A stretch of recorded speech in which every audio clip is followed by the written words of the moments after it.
The city of Zephyria stretched high into the sky, its towers glittering like crystal under the pale light of three suns. Flying vehicles zipped between the spires, leaving streaks of color that vanished before the eye could follow. On the ground, thousands of aliens of every shape and size moved with purpose, speaking in clicks, hums, and tones that sounded like music. It was the heart of the alien empire, a place humans rarely saw. Amid the grandeur, a human stepped off the transport shuttle. His name was Ethan Cole, a pilot and engineer who had spent his life building ships and machines. He was simple in appearance, tall, with dark hair and brown eyes, but his mind had solved problems aliens considered impossible. Now he walked among beings who looked at him as if he were a tiny, fragile insect. The court had summoned him. Humans were considered weak, incapable of the complex thinking that aliens prized. Yet someone in the Empire had requested his presence. Why, no one knew. Ethan's heart pounded. The air smelled different, heavy with ozone and faint metallic scents. He adjusted his uniform and tried to remember the instructions he had been given. The palace gates opened, revealing a courtyard filled with aliens. Some had 6 arms, some had translucent skin, and others glided without touching the ground. Ethan felt a shiver of awe and fear. He had been trained for dangerous missions, but this was different. Here he was truly a stranger, and everyone could see it. "Welcome, human," a voice said. Ethan turned to see a tall alien with golden scales and 3 eyes. "You will be presented to the Queen shortly. Do not fail her expectations," Ethan nodded. He had no idea what that meant. Was he here to work? To fight, to serve? The alien led him through corridors filled with shifting lights and strange symbols. The walls seemed alive, shimmering like water. Everywhere Ethan looked, he felt the weight of alien history pressing down. Finally, they entered the throne hall. It was immense, with ceilings so high that Ethan could barely see them. Light poured through enormous windows, painting the floor with colors that seemed impossible. At the far end, sitting upon a throne carved from crystal and gold, was the alien queen. She was unlike anything Ethan had imagined. She had skin the color of moonlight, eyes like polished amethyst, and hair that floated around her as if underwater. Her presence filled the room with quiet power, and every alien courtier bowed low in her presence. Yet her gaze rested on Ethan, sharp and curious. "You are human," she said, her voice soft but carrying through the hall. "I have heard of your kind. Small, fragile, weak, yet clever. You stand before me. Tell me, why should I not send you back to your world?" Ethan swallowed hard. I am here to help, Your Majesty. I know your people have challenges, and I can solve problems no one else can. That is all I ask, for a chance to prove myself." A murmur ran through the court. Some aliens hissed in amusement. Others looked shocked. Ethan could feel the weight of their judgment. Every alien in the room expected him to fail. Every instinct told him that he was nothing more than a curiosity. The Queen studied him for a long moment. "Very well," she said finally. "You will remain here. Observe, learn, and serve if necessary. But understand this, human, one mistake and your presence will be your end." Ethan bowed deeply. "I understand, Your Majesty." The Queen's attention returned to the court. "Today we celebrate the Festival of Light," she said. "It is a tradition for our empire to demonstrate skill, courage, and intelligence. Humans are not known for such things. Perhaps this one will surprise us." As the court prepared for the festival, Ethan followed a guide to a viewing area. Aliens performed feats of strength, mental calculations, and displays of agility that seemed impossible to him. He watched, amazed and anxious. How could a human, fragile and simple, hope to match them? Then the unexpected happened. During one demonstration, a large alien vehicle malfunctioned. Sparks flew, and a minor explosion sent debris toward the crowd. Gasps filled the air. Aliens froze, unsure how to react. Without thinking, Ethan ran forward. He grabbed a control lever and pulled it, redirecting the energy surge away from the spectators. The machine shuddered, then stabilized. The immediate danger passed. The hall fell silent. No one moved. Every alien's eyes turned to the human who had risked himself to save them. The Queen's eyes widened, not in surprise at his strength, but at his quick thinking. "You acted quickly," she said, her voice calm but full of interest. "Humans, you are unlike anything I expected." Ethan felt a mix of relief and pride. He had done what he could, not for glory, but simply because it was the right thing, and somehow that had earned him the Queen's attention. After the festival, the court returned to its usual order, but whispers followed Ethan wherever he went. Some spoke of his courage. Others laughed quietly at the idea of a human being taken seriously. Ethan ignored them.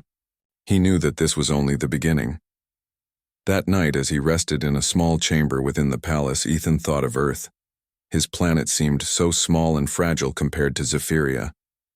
And yet he realized that humans had something the aliens often lacked: resourcefulness, courage, and the ability to act when others hesitated. The Queen appeared at the doorway. Ethan stood quickly, unsure if she wanted to speak to him or judge him. "You are different," she said simply. "Most humans would have run. Most would have hesitated. Yet you acted without fear." She studied him closely. "Tell me, human, do you understand the risk you take by being here?" Ethan nodded. "Yes, Your Majesty, but I do not seek reward. I only seek to do what is right." The Queen smiled faintly, a rare expression for someone so composed. "Perhaps there is more to your kind than I expected. Perhaps indeed you are worthy of notice." With that, she turned and left, leaving Ethan alone with his thoughts. He realized that he had survived the first trial, not because of strength, but because of quick thinking and courage. And he understood one thing clearly: if he wanted to remain in Zephyria, he would need to continue surprising them. Outside the window, the city glowed under the twin moons. Ethan's heart swelled with determination. He had no idea what awaited him in the days to come, but he knew one thing for certain: he would not be dismissed as only human without a fight. And somewhere deep in the palace, the alien queen smiled quietly to herself, intrigued by the human who had dared to stand among the stars of Zephyria, and perhaps daring to change her world forever. The next morning, the palace of Zephyria buzzed with energy. Aliens of all shapes moved quickly through the corridors, preparing for a series of trials the queen had planned. Each trial was meant to test skill, intelligence, and loyalty. Ethan Cole, the human, had barely slept. His mind raced with anticipation and worry. A tall alien with silver feathers led him through a hall filled with glowing symbols floating in midair. "This way, human," the guide said. "The queen will observe your first challenge. Do not fail." Ethan swallowed hard. He had survived the festival incident, but this felt different. Here, failure was not a possibility. Every alien around him whispered and pointed, some openly mocking, some curious. They had all heard the queen mention him, but no one expected much. Finally, they entered a large chamber. It was circular, with walls that shifted in patterns like water. In the center, several alien machines stood, each more complex than the last. The queen sat on a raised platform, her gaze fixed on Ethan. Around her, courtiers murmured, their expressions a mix of curiosity and amusement. "Your first challenge," the queen said, her voice clear and commanding, "is to navigate the maze of logic." The walls of the chamber shifted, forming a massive labyrinth. Lights flashed at irregular intervals, and symbols appeared that only someone with sharp perception could understand. You must reach the center and retrieve the crystal. But beware, one wrong move will trigger the alarms and the entire maze will reset. Fail and you start over. Ethan nodded. He had no idea how dangerous the maze could be, but he had to try. Every muscle tensed, and he focused on the moving walls and flashing symbols. His human brain was different from the aliens, and that difference might help him. While many aliens relied on memory and instinct, Ethan relied on observation and pattern recognition. Skills honed from years of engineering and piloting. The maze began. Walls shifted around him and lights flickered. Symbols glowed in a sequence that made no immediate sense. Other challengers, small alien trainees, attempted the maze earlier, and most failed within moments. Ethan studied the symbols carefully. Slowly, a pattern emerged. Each light sequence corresponded to a safe path. He moved deliberately, calculating each step. Minutes passed. Sweat ran down his brow, but he did not panic. Finally, he reached the center. There lay a glowing crystal floating above a pedestal. Ethan reached for it and felt a slight vibration beneath his hand. Suddenly, a panel opened and a small mechanical drone shot toward him. Without thinking, Ethan grabbed a nearby lever on the pedestal and redirected the drone's energy back into a wall panel, causing it to shut down harmlessly. The chamber fell silent. Then slowly the courtiers began to murmur. Some whispered words of astonishment. The queen's eyes widened slightly, her interest clearly deepening. She leaned forward. You think quickly, human, she said. Most aliens would have panicked. Few would have understood the symbols, and fewer still would have handled the drone. Ethan bowed respectfully. I only did what seemed necessary. The sun had barely risen over the alien city of Zephyria when alarms blared through the palace. Ethan Cole, now growing accustomed to the grandeur of the alien empire, looked up from his morning observations with a sense of unease. The court had been tense for days, murmuring about hidden rival factions and subtle threats, but this was different. Guards rushed past him, their multi-limbed forms moving with precise urgency. Ethan followed instinctively, feeling the adrenaline he knew all too well from his days piloting ships through storms and asteroid fields. The Queen had been alert even more than usual, and he sensed she was already aware of the danger before any announcement was made. The courtyard was a chaos of colors and motion. Alien vehicles clashed as a squad of intruders tried to breach the palace's outer defenses. Ethan recognized some as agents from the rival faction Lord Zevron had mentioned in passing. Ambitious aliens who had always resented the Queen's progressive decisions. Stay back, an officer shouted, but Ethan's instincts did not allow him to simply watch. He scanned the scene, noting the positions of the attackers, their speed, and their weaponry. Humans had a different approach to danger: observation, calculation, and action. He could see solutions others missed in the chaos. Before anyone could stop him, Ethan sprinted toward a cluster of alien energy barriers that were being overrun. Using his knowledge of engineering, he rewired a nearby control panel with tools from his utility belt. Sparks flew, and a surge of energy redirected the attacker's path, slowing their advance. The crowd gasped. Aliens who had dismissed him as weak now stared in disbelief. The Queen appeared on the balcony above, her face a mask of calm intensity. "Human," she called, her voice carrying over the noise. "You act at your own risk. Do not let your courage blind you." Ethan did not hesitate. He knew the stakes. One miscalculation could cost not only his life, but the lives of those in the palace. Moving quickly, he assessed the attacker's formation. Using a combination of levers, redirected energy flows, and makeshift barricades, he created a temporary safe zone for the palace guards to regroup. The human mind, so underestimated by aliens, worked in ways the intruders did not anticipate.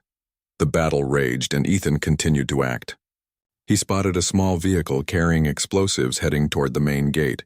Calculating the trajectory and weight, he grabbed a nearby containment net launcher. Timing the shot perfectly, he immobilized the vehicle just before it could reach the crowds. A collective sigh of relief swept through the palace grounds. The Queen descended swiftly from her platform. She moved with grace and authority, her presence alone quieting the remaining chaos. "You have done well," she said, her eyes fixed on Ethan. "Most would have frozen. Most would have failed you." She paused, letting the words hang in the air. "Are unlike any human I have encountered." Even Lord Zevron, who had been sneering moments before, looked taken aback. The human's bravery had changed the court's perception, at least temporarily. But Ethan was not thinking of praise. He was scanning the battlefield, noting that the rival faction had not been entirely defeated. More forces would come, and he needed a plan to protect the palace and the Queen. Using a combination of makeshift barricades and clever diversion tactics, he coordinated with the palace guards. He suggested routes and traps that leveraged the palace's unique architecture, guiding the defenders in ways the aliens themselves had not considered. Hours passed, and the battle finally subsided. The rival faction retreated, leaving the palace damaged but intact. Ethan's interventions had saved lives and preserved the Queen's authority. For the first time, the alien court began to murmur with respect rather than doubt. The Queen approached Ethan as the crowd dispersed. "You have done more than survive," she said quietly. "You have protected the city, its people, and me. And you have done it without seeking reward, without arrogance, only using your mind and courage." Ethan shook his head modestly. "I only did what seemed right, Your Majesty. I didn't think about reward." The Queen's eyes softened for a moment, a rare glimpse of her personal feelings. "That is what makes you remarkable. Most beings act out of pride, fear, or ambition. You act out of instinct and loyalty. That is rare, human." Word of Ethan's actions spread quickly through the palace. Aliens who had mocked him earlier now spoke in hushed tones, debating how a simple human could exhibit such skill, courage, and intelligence. Even Lord Zevron had to hide his surprise and grudgingly acknowledge that the human's abilities were not to be dismissed. That evening, the Queen invited Ethan to a private council. "There is more at stake than you realize," she said, her expression serious. "This attack was only a warning.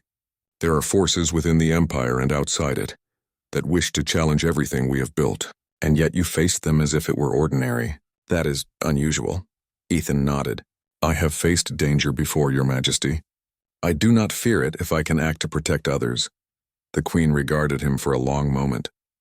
"Your human nature is fascinating," she said softly. "Where most beings rely on power, you rely on your mind and your heart. That combination is rare in this galaxy." As they spoke, Ethan realized something important. He had gained not just the Queen's attention, but her trust.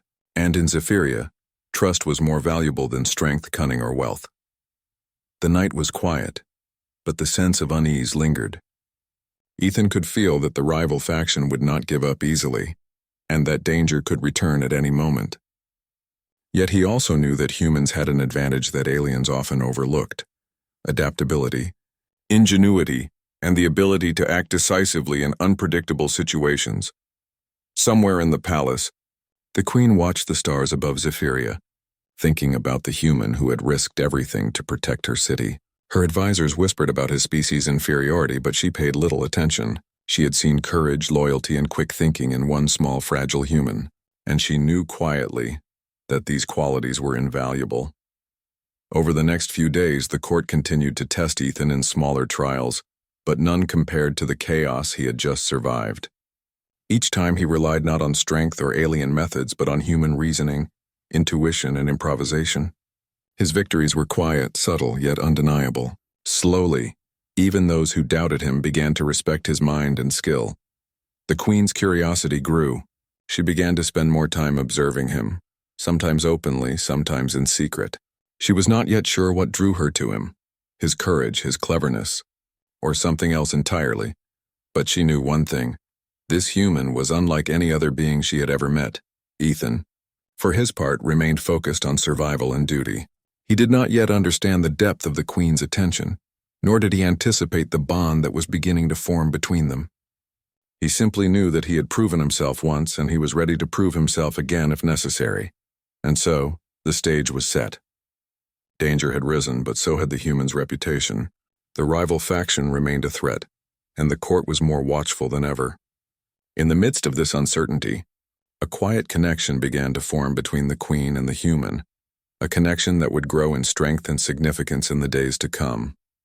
Ethan knew that the coming trials would be even more challenging, and the alien skepticism would not easily fade. But one truth was already clear: humans were underestimated yet capable of remarkable things. And in Zephyria, where power and tradition ruled, that truth was about to be tested in ways no one expected. The sun set over the city, casting long shadows across the spires. Ethan stood on a balcony looking out at the glowing skyline. Somewhere nearby, the Queen observed him quietly, her thoughts unreadable but her interest undeniable. In the heart of the alien empire, a simple human had begun to leave a mark, one that could change the balance of power, loyalty, and respect in ways the court had never imagined. The morning sun rose above Zephyria, its golden light spilling over the silver towers of the capital city. Ethan Cole stood on the balcony of his guest chamber, staring out at the strange alien skyline. It still felt unreal to him. Only weeks ago, he'd been an engineer on Earth, fixing machines and solving problems in quiet corners of space stations.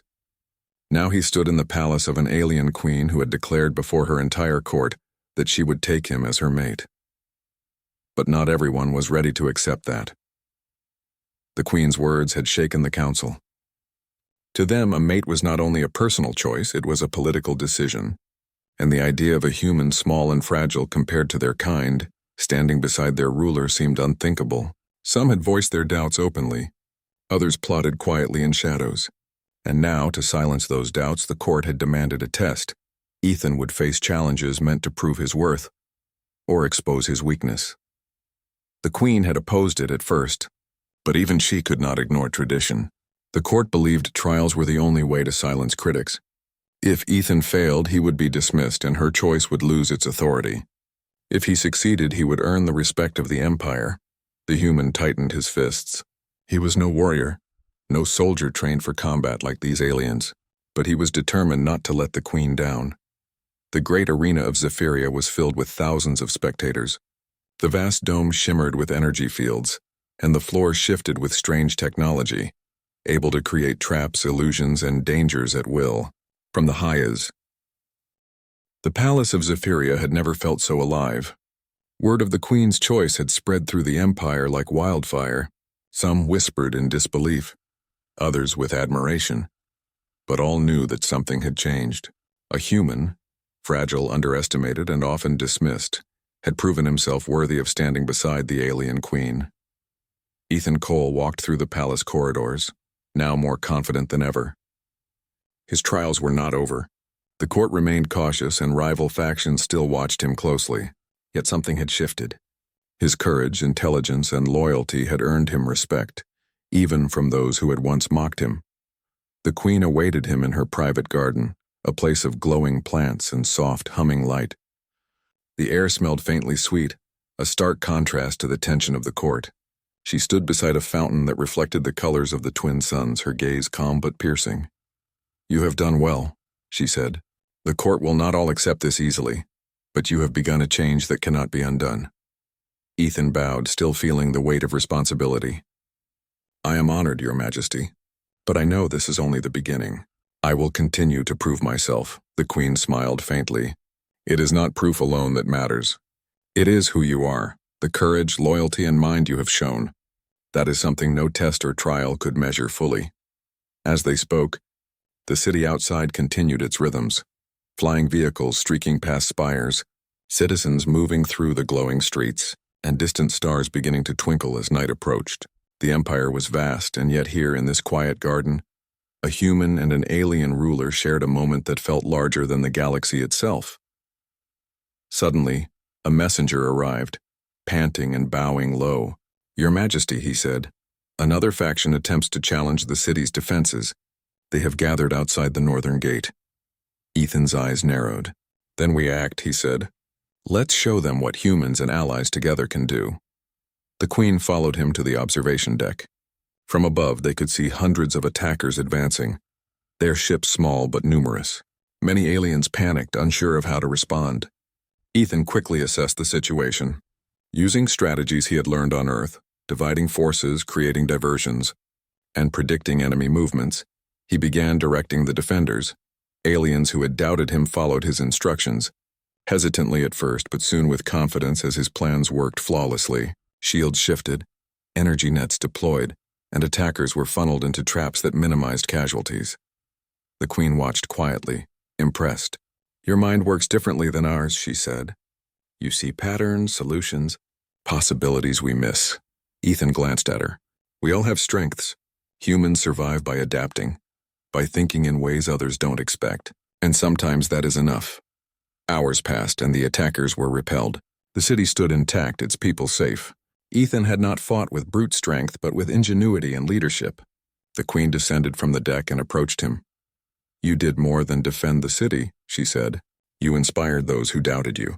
You've shown them that courage, intelligence, and loyalty are not bound by species, that it is remarkable." Ethan felt a warmth in his chest. He realized that his actions had not only protected the city, but also begun to change how humans were viewed across the Empire. For the first time, aliens began to see that humanity's underestimated qualities, ingenuity, adaptability, and courage were worthy of respect. Days turned into weeks, and the court slowly adjusted to the idea of a human as the Queen's chosen mate. Some factions resisted openly, but many others began to respect the bond, seeing the benefits of having a partner who combined loyalty with fresh perspective. In private moments, the Queen and Ethan spent time together, learning from each other. She taught him about Zephyrian culture, politics, and diplomacy, while he shared human ways of thinking, problem-solving, and ingenuity. Together, they became not only a ruler and mate, but also a team capable of facing challenges no single being could handle alone. One evening, as twin moons rose over the palace, the Queen and Ethan walked through the garden. The soft glow of bioluminescent plants reflected in the fountains, and the air was filled with the gentle hum of the city below. "You have changed more than the court," the queen said softly. "You have begun a new legacy for humans. They will be seen differently now, not as weak but as capable, brave, and clever. That is a gift few species can claim." Ethan looked at her, humbled. "I only did what any human would do if they had the chance, but I am glad it has made a difference." She smiled, her eyes reflecting both amusement and respect. "It has made all the difference. And it has made me care for you more than I expected. You're not only my mate by choice, but my equal in spirit and courage." Ethan felt a deep sense of belonging. He had arrived as an outsider, a stranger in a world of immense power and beauty. Now he stood as a human who had earned trust, respect, and connection, not through domination, but through action, ingenuity, and heart. As the weeks passed, the palace of Zephyria began to adapt to the Union. Humans were no longer dismissed as fragile outsiders. Stories of Ethan's courage and ingenuity spread throughout the empire, inspiring young aliens and humans alike. Rival factions still plotted, but the queen and her human mate were prepared. Together they demonstrated that strength was not only in power or numbers, but in adaptability, intelligence, and loyalty. The empire learned a new truth.